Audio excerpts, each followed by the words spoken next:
is really the worst part of this cold front, especially for us. We're not tracking any precipitation, but the wind creating hazardous travel conditions, creating high fire danger, creating, you know, terrible wind chills, dangerous wind chills. So right now on our Lex Cam, you can tell the water is choppy. 33 degrees is the current temperature.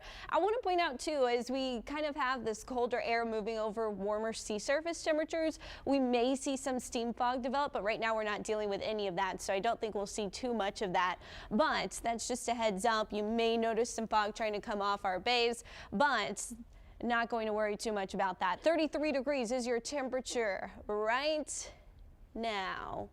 It is going to feel like it's 19 if you are headed out the door right now. Wind is out of the north, sustained at 29 miles per hour. So we're windy, we're cold, and we're dry. Now, well behind that cold front that's pushed off to our south, in the upper levels of the atmosphere, we've got an area of low pressure. That's that drop in the jet stream right there. An area of high pressure over the Pacific Ocean, and in between those two areas, we're in the spot where the wind is going to be the strongest, and that cold and dry air is going to come into place.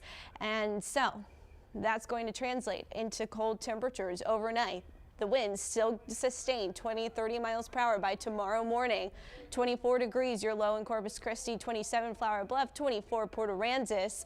We do have not only a wind advisory, but also this is that hard freeze advisory that is going to be in place from today all the way until Saturday at noon. So here's what a hard freeze is. Temperatures below 28 degrees, and that's a killing freeze, and that is when pipes can freeze and burst potentially when temperatures are below 28 for this long. So on our islands, it looks like 6 to 9 hours tonight, 8 to 12 through Corpus Christi, 10 to 14 further inland. We'll repeat that forecast for the most part inland, a little bit less of a hard freeze for Corpus Christi, but still 5 to 10 hours. It's plenty of time for problems. 0 to 2 hours on our islands, and then we see temperatures barely dropping into the 20s, possibly heading into Christmas morning. So wind chill warning also in place tonight. I want to point out that we have only had wind chills below 10 degrees 11 of the last 76 years. So that's pretty rare. That's 11 years of your life if you're 76 years old. And we could make it down into below 10 just before 8 a.m. But by the time you're headed out the door tomorrow, it's going to be in the 30s by lunchtime, 20s there for your wind chill even in the afternoon. Afternoon highs are going to be 35 Corpus Christi, 37 Alice, 37 George West.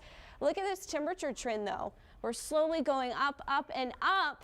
No records are going to be broken with this cold snap, but the wind is one of the main reasons we're going to see our temperatures going back up. We're going to get southeast winds back. Humidity is going to go up as well, but for now, high pressure will be with us through the holiday weekend, keeping any moisture and any precipitation well to our south. So in your 7-day forecast, here we have it. Christmas Eve 41, Christmas Day 48, and then our temperatures slowly climbing as we head into next week. We will see a little bit more humidity next week as well as we start to see our predominant southeast winds returning to the area. Wow.